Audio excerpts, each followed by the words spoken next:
Ginagawa mo dito? Binabantayan ko si Jamie. Baka may mag-attempt na naman sa kanya eh. Sige na, pahinga ka na muna. Ako na muna magbabantay kay Jamie.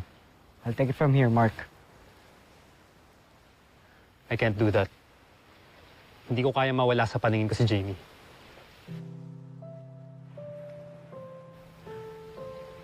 Hindi ko gustong mawala siya, gaya kung paano nawala sa akin ang nanay ko. What do you mean? Naalala mo na sinabi ko sa'yo yung ayoko sa mga relasyon. Oh. Kasi, hassle lang. Problema lang. Sabi ko lang yun. Yung totoo, gusto ko talaga si Jamie.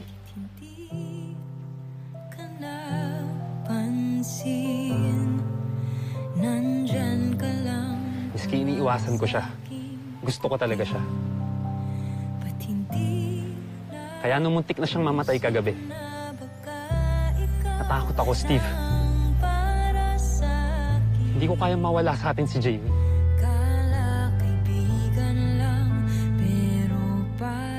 Steve, close kayo ni Jamie. Please, tulungan mo ako sa kanya.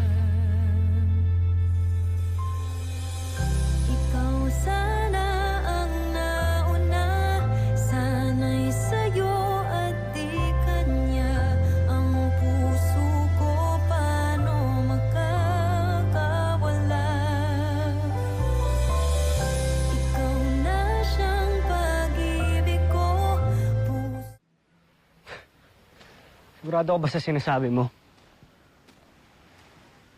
Pagkakakilala ko sa'yo, palagi ka lang mean o kaya rude sa aming lahat eh. I'll be honest with you, Steve. Hindi ako lumaking may kasama. Palagi lang ako mag-isa. Nakakausap ko nga lang sa camp si Dr. Smith eh. And then dumating siya. Siya unang nag-reach out sa akin. Sobrang nakakainis. Sobrang kulit niya. Ano? Kain tayo sa mess hall? Why don't you go ask the Armstrong brothers? Gusto ko sana kumain tayo lahat. Kaso, umalis na sila Kain na lang. Kain tayo. Pero kung ano man ang pinagdadaanan mo, or kung may problema ka man, dito lang kami para sa'yo. Hindi ka nag-iisa. Andito ako, andito kaming apat. Hinta na kaya tayo. Why are you being so evasive?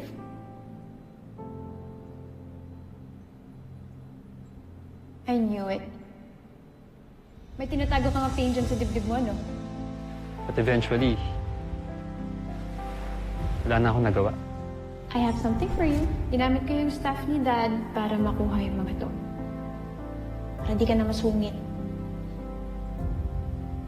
Galing yung mga pictures na yan sa dating kapitbahay na family friend ng parents mo. Naiintindihan ko rin yung pain.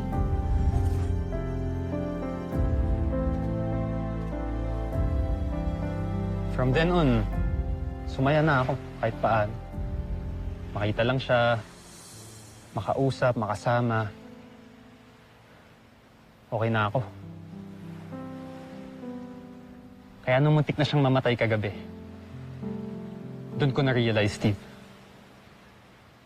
hindi pwedeng mawala sa akin si Jamie. Hindi ko kaya mawala siya sa akin kasi mahal ko siya. I just wish I can tell her that, pero hindi ko alam paano eh. Steve, close kayo ni Jamie. Para kayong magkapatid o best friend eh. Alam kong hindi tayo nagkakasundo sa mga bagay-bagay. Kaya Steve, please. Tulungan mo ako. Tulungan mo akong mahalin ako ni Jamie.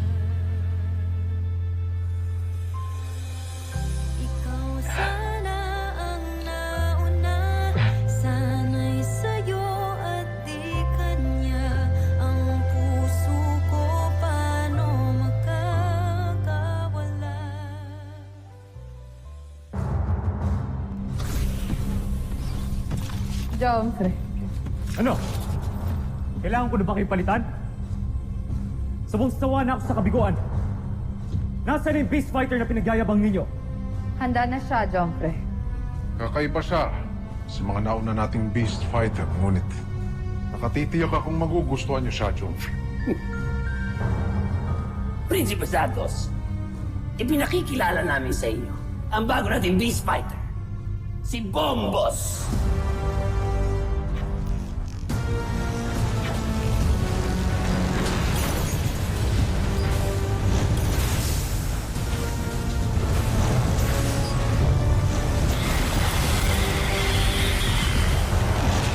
Ano ito? Bakit parang hina nito? Wala! Matatalo tayo dyan! Yan sigurado ako. Talagang matatalo tayo dyan.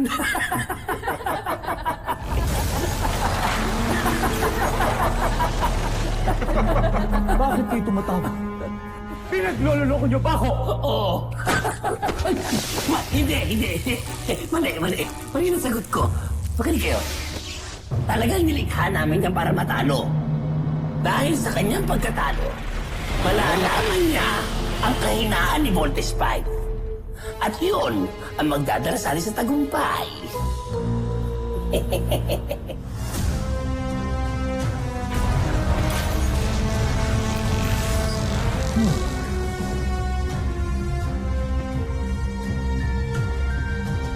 Nakaka-intriga ka. Bombs.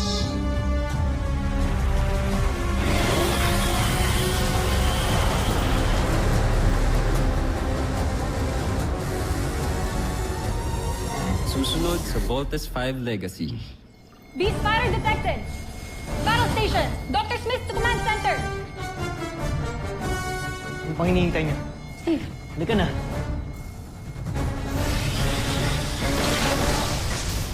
Team, bilisan nyo pa. Kailangan natin protektahan ng mga leaders at si General Robinson. Kung sandali na lang, bubuin na nila si Voltes 5. Kapag ginawa nila yun, malalaman ko na rin ang sikreto nila. Kung nalita tayo, baka napahamak na si Nadad. Huwag mong isipin yan, Jamie. Kahit anong mangyari, ililigtas natin sila General Robinson. Wind shear warning! Team, increase thruster! Compensate for wind shear! Magtagumpay kaya si General Zul. Malaki ang duda ko. Malalaman natin yan mamaya. Let's vote! Ito na ang iniintay ko. Tingnan natin kung ano mangyayari sa inyo.